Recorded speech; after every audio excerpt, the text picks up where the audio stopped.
Hi, I'm Kathleen Murf+E, and welcome to Murf+E Unfiltered, Zero BS Biz Talk. I'm here today with my co-host, Eliot Grossman. How are you, Eliot? What's going on, Murph? How you doing? Good. Happy New Year. Happy New Year to you. It's been a while. It has been a while, I know. Hopefully it won't feel that way for people that watch us. Boy, we never know, but hopefully this will be a good one. That's right, exactly. Well, today, this one's a little bit personal for me because the subject that we're going to be talking about is reinventing yourself professionally. And whether you've experienced it or not, audience-wise, right, just about everybody has to at some point confront probably having to do that. And I know both of us have experience with this topic, so we're gonna talk about that today. Some of us recently. That's right, exactly. Yeah. So it'll be great to unpack that. I'm looking forward to having you share that experience with us, and I'll share about my own journey as well. Exactly.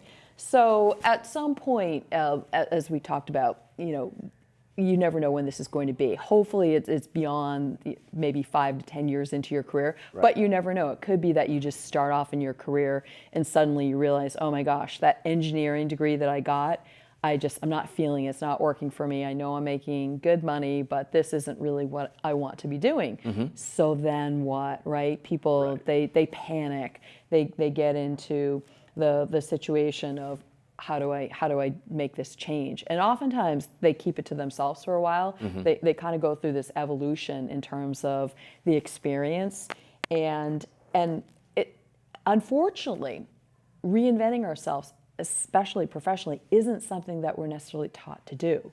So you really need to depend on other people to help you with this. And let's talk a little bit about your experience with reinventing yourself professionally. Yeah, well, I think just to kind of go back to what you were talking, I think you and I had a conversation about a month or 6 weeks ago. I don't know if it was somebody in your family or somebody that we had worked with, and they were very unhappy in their situation. And so we're taught, as you said, professionally, got to stick it out, right. Or your resume needs have to have a year on exactly. At this place. Well, not necessarily the truth, right? Not always. If you're unhappy, right. your performance is going to suffer. And when your performance suffers, then you find yourself very challenged to go on to your next role because the people that you need to possibly give you a referral, or reference, or recommendation sit there and say, I'm not sure I want to do that. That's right. Because they didn't do what they're telling you they're doing. So it really is kind of a catch-22 or a challenging situation. But anyway, reinventing myself. Yes, so reinventing yourself. So I've had to do this, I believe, 3 times in my professional career. I spent a lot of time, many, many years in the media advertising world. And in that world, you kind of matriculate from a sales rep into a management role, and a management role into a higher end management role. What happens at that point is there's a lot going on and you tend to get burnt out. Sure. And the people that don't get burnt out in that industry, because it's a very cutthroat, go get, what'd you do for me today? Right. In the last hour, right? We need new business in the last hour. And you're always chasing numbers, which is a little bit different. And I just got tired of it. And I wanted to make a change, and that's where you and I met. So I moved over to the software as a service world. And it was incredible for me because I got to learn and listen and go on. And I know I'm talking quickly here, but I want to get this in. Sure. And when I was in that situation, it was incredible how I realized, man, how intelligent everybody is. Everybody was smart. And I'm not saying in the media advertising world that's not the case. People are very smart. But we used to joke about being C students on the sales side. That's right. In the software where we worked together, right. There were no C students. No. Everybody was really smart. From the A+, right? From the senior management team all the way down. That's right. And then, some things happened there, and I made a change back into the advertising world, into a part of it that I had never been. Sure. So I had to listen, and you learn, and you ask questions, and you go in meetings and listen to what they're saying and reinvent yourself there. From there, changes happen, and you helped me in this stage when I was out of work for a while. That's right. And it's embarrassing to say that, but that's life. But it is life. It's life. It's okay to say that, and I think that that's another area that people have to be okay with. It is okay to sometimes have some downtime, let's say, in between your moves. That's right. And it's hard. It's hard personally. It's hard on your family. It's hard financially. Psychologically. There's a lot that go on with it. And now I sell chemicals, which would be the last thing that I ever would think that I'd be doing. Right. And that's the happiest I've been in 25 years. Go figure. Go figure. Imagine if somebody would have told you that. Right. Speaking of what somebody would have told you. Yeah. So I'll get into my story in a second here, but one of the things I wanted to point out was the fact that oftentimes people have really good intentions, especially when we're starting out in our careers, or you get to a juncture in your career and you need to potentially pivot and do something else and reinvent yourself. And people think that they're giving you really good advice. Oftentimes their advice may not be great. It's good intention, but it isn't going to serve you the way that you need it to. So what do, right? So that's a fairly difficult conundrum. And then a lot of other people, especially early on in their careers, are influenced by others to go into industries because they've heard you can make a lot of money there. Go into sales. Right. And go into sales. We've talked about this before, right? Yep. Go into banking, or in terms of I've worked with so many people, and you have also. My mom does it. My dad does it. Right. My uncle was great at it. Sure. I should be fine at sales also. Correct. Because it's a family dynasty of salespeople. Sure. Well, you might not be part of that dynasty, Correct. and that's okay. But the point is that oftentimes people get advice, again, that isn't necessarily sage advice, to go into an industry that isn't suitable for them. And we've seen what happens there. So that can be tough also. The other thing is to realize whether a career choice is right for you, and how do you go about doing that? And so one of the things, and I wish I had known about this 20 plus years ago, was, we've talked about this before, the Gallup StrengthsFinder. Yep. That was really a game changer for me when I found out what my top 5 strengths were, because had I known what they were much earlier on in my career, I may have made some different decisions. So for me professionally, when I found out about what my top strengths were, 9, actually going on 10 years now at this point, I started to think from an evolution perspective, maybe at some point I should or would like to be doing something different based on what my strengths are, because I don't know if my strengths right now are really incredibly well aligned with what I'm doing professionally. They were, but I wasn't happy. So I came across as being someone that loved being in marketing, and I loved lots of aspects of it, mainly the people, the creative challenges. And you were very good at your job, but you weren't into it. It wasn't exactly what I wanted to, potentially be doing forever. So I thought, oh my gosh, this is what I know. How do I do something else, right? Right. So when I started to think about my strengths and looked at, okay, well, what do I have to work with here, right? I had to basically coach myself at that moment in time. But I did reach out to a lot of people and ask them in terms of, okay, how do you do this? How do you go about this career change so that I don't make mistakes? Sure. And so I started thinking about it from the perspective of, I like to mentor people, I like to shepherd people along in their careers. I love working with teams, I love developing teams, I love engaging teams, motivating them, and all the goodness that goes into making a strong team, right? Uniting them as well. And so I thought, well, how can I do that? How can you do it is the question. That's right. It's easy to keep, we could talk about this for hours. I thought I was good at it. I want to bring teams together. Oh, I was good at marketing. But the key is, how do you do it? It's easy to wake up one day and say, well, I'm pretty good at it. Right. Well, actions speak louder than words. They do. And so I talked to a lot of people, and they advised me to, go get certified in something. And I said, well, gosh, I'm really passionate about Gallup StrengthsFinders. I'll go get certified as a coach. So I did that. But as I've talked about before, I didn't think that was enough. I thought, well, I needed to do something else. So I wrote my first book, which is called Wisdom Whisper. And then a little shout out to myself and self-promotion here for my second book that just came out. Which was great, by the way. Thank you very much. You're welcome. Evolve with the Wisdom Whisperer. I figured I needed just to keep going and to become a business book author to establish my credibility. So that was some other advice that people gave me. And other people said, just talk to other people that are in the profession that you want to go towards and find out the benefits and the pitfalls.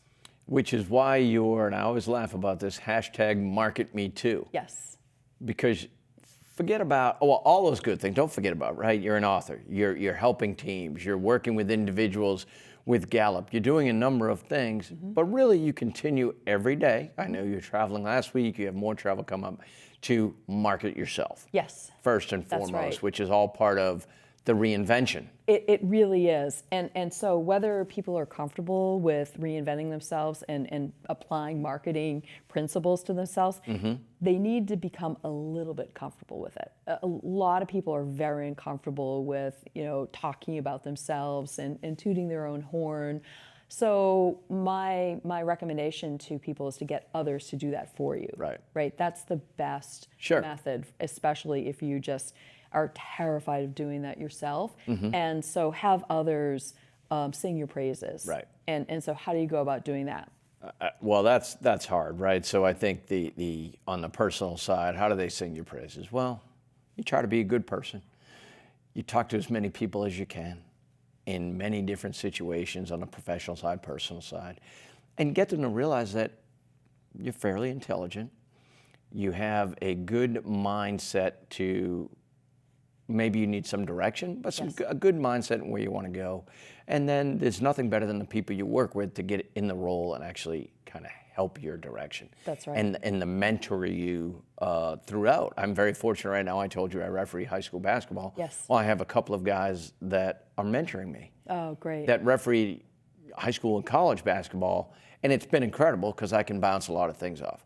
On the professional side, just to go quickly, we talked about, everybody says, well, you talk a lot, so you must be good at sales. Sure. Not necessarily the case. Right, because it's about closing the sale. It's about It's easy to getting meetings is hard. Getting in there and talking is the easy part.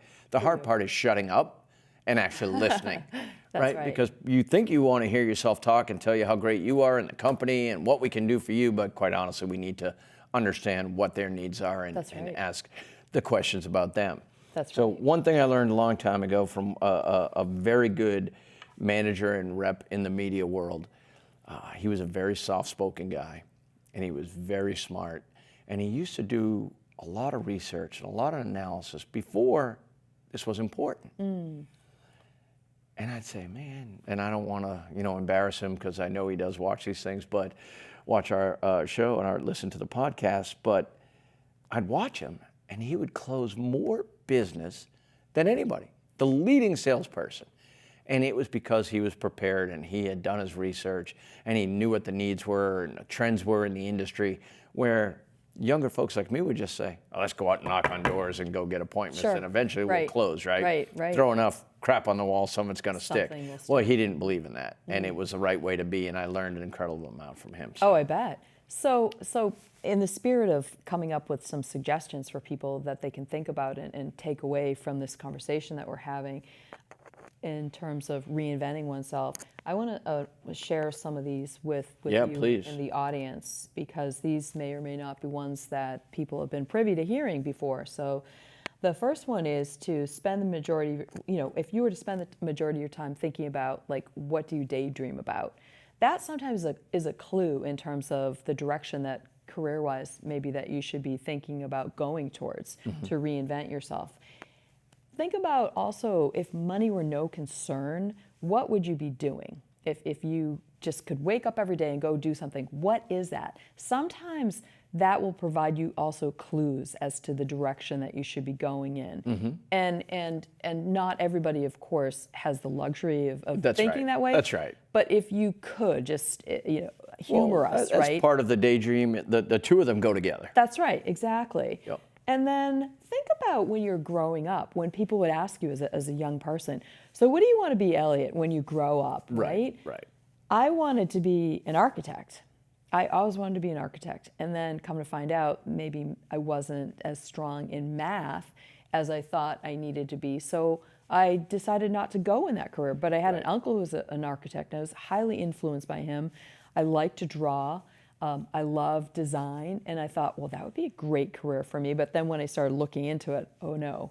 But, that was me. If I were to go back and talk to myself, I probably would have said, well, just get some extra help in some of the areas, and you'll get past that, because it's not all about the math. Sure. And so then another one is to think about it from the perspective of, I think a lot of people are afraid to change because they think it's going to be so drastic, or it has to be drastic, and therefore it's going to be enormously difficult to do. That's right. That's right. So you and I are both examples of, was it so difficult that we couldn't achieve it? No, because we're prime examples of having changed our careers. That's right, Murf. That's it. So you sent me the notes and what we talk about, which you do weekly, which I appreciate.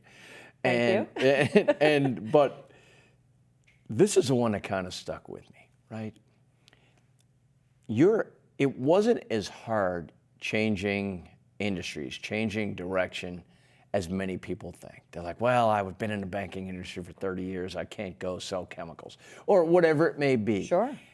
It's not as hard as you think it is when you are able to connect the dots and realize, if my starting point is A and I need to get to E, how do I connect those dots? Right.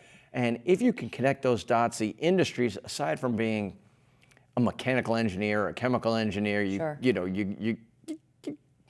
could change, but if you're more not on the sales of the engineering side and you're a mechanical engineer, you're going to be an engineer. That's right. But on the other side, you can absolutely change, and you always use the word pivot. Yes. For a fact, you can pivot, and it's not as hard as everybody thinks it is. It really isn't, no. Like you talk about the daydream, and this is where I want to be, and how do I connect those?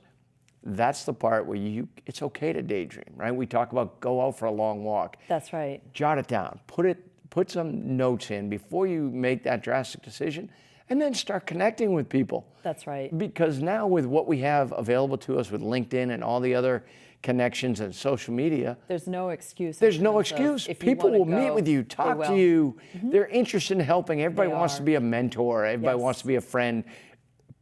Successful people, very successful, want to give guidance. They do.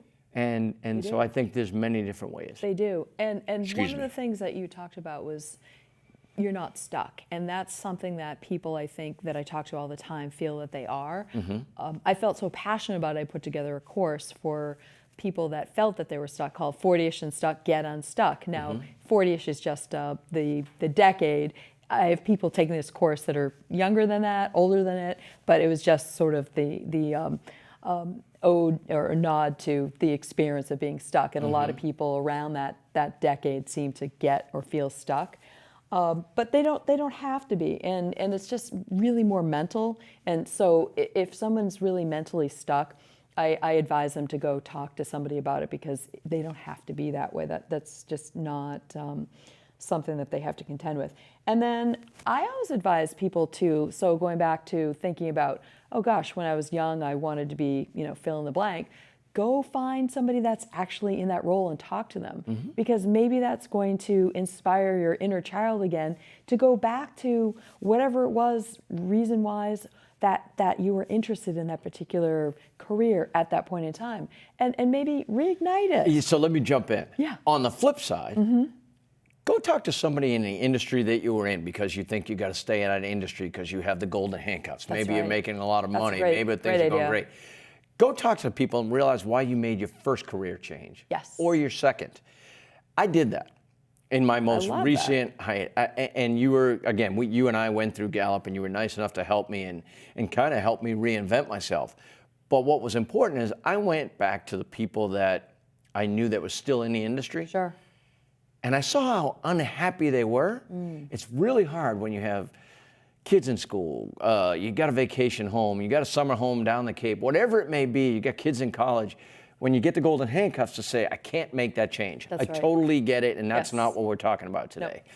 However, I spoke to him and realized, well, crap, I don't want to go back to that industry. Right.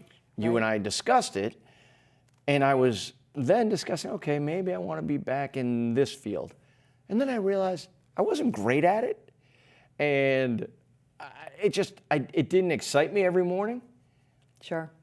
And then I started talking to people that I knew were in certain places that possibly could help me. Yeah. And I'm here where I am now because of that. And that's a great story. One of the other things that, and it's sort of in the spirit of what you're talking about just now, is also people are passionate about certain things in their life. There are companies out there that may align with your passion. So potentially go find a company that aligns with your passion and see if they have perhaps a role for you. I mean, and yes, maybe you've got to take a step back and, you know, in order to go forward, there's that saying, right? That's right. But that's okay. You'll get back eventually. If you're good, you will get back a lot quicker than you think. That's right, especially if you're passionate about it, right? So imagine being able to wake up every day and go, oh my gosh, I love what I'm doing. I'm so happy to be here. So I got to jump in again. Hold that spot. Yes. I told you about refereeing. Yes. I reffed the other day with this guy. Yeah, I thought he was a younger guy, not as young as I thought. Got a great college degree at a great institution. Hated his job. Hated it. He now referees literally full time. He does college basketball, college lacrosse, field hockey. He runs camps for officials, and he wakes up every day and loves what he does. He said, I probably make a lot less money, but I am happy and I'm passionate and I continue to grow professionally and personally. And imagine his health. He's probably in amazing shape and health because of all the running around that he does as well. That's incredible. Yeah, so anyway, I'm sorry to interrupt, but that kind of segued into what you were talking about. I love that story. And one of the things I also want to tell people is that there isn't necessarily a magic formula to transform yourself. There are a number of different ways that you can go about doing just that. And really plotting it out, like you were saying before, you went backwards and talked to people. And then you were talking about the guy that did all the research who, you know, was an incredible salesperson because he was planning things out. So apply those same principles to the reinvention of yourself. Plot it out. Give yourself a timeline in terms of, okay, when am I going to make this happen? So that if you're that unhappy and you really think that you need to pivot and reinvent yourself, realistically put a plan in place to provide yourself with some guide rails that will allow you to get there to be successful. And you know, I already talked about the fact that sometimes we have to go backwards to go forwards, and that's okay. There's nothing wrong with that. But a lot of people, I think, for whatever reason, they hold themselves back thinking that they can't do that. They can't possibly, you know, come off of this throne or wherever they're up here at to go back down here to start something new. Well, guess what? They can. It's not that scary. You did it. I did it. You left a very successful, fairly lucrative career. I did. To start your company. Yes, I did. Best and decision write I ever books made. and do what you're doing now. That's right. I mean, you're a perfect example of it. I am, and I motivate people. I converse with people all the time. I've got people that are talking to me from all over the globe. And if you had to guess where I hear from the most people, I'm not going to make you guess. Africa, in the Middle East. It's like strange and wonderful all at the same time in terms of the wisdom whisperer has gone global. I have exactly. It's very exciting. And so any sort of last minute thoughts in terms of something that we may not have covered that you wanted to, you know, reveal to us about reinventing yourself? You know, I don't think it's, you talked about there's no magical formula. No. If there is magic, the formula is very simple. Someone told me a long time ago, and I think I said it in one of the previous episodes. I didn't professionally like the guy, but I learned a lot from him. And I respect him, and now I respect him even more. Plan your work, and then work your plan. I love that. And it's so simple, 6 words. Yes. And it made all the sense in the world. I was a fly by the skin of my teeth. Now I tend to plan a whole lot. Plan your work and work your plan. Plan your work, then work the plan. Great place to segue into just saying another fabulous show.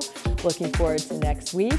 And of course, Happy New Year, everybody. And stay tuned for lots more shows. Thank you so much, Eliot, for being with me here today. Great job, Murf. Thank you very much. Sorry for jumping in so much. Oh gosh, no, I love it. It's perfect. Thank you.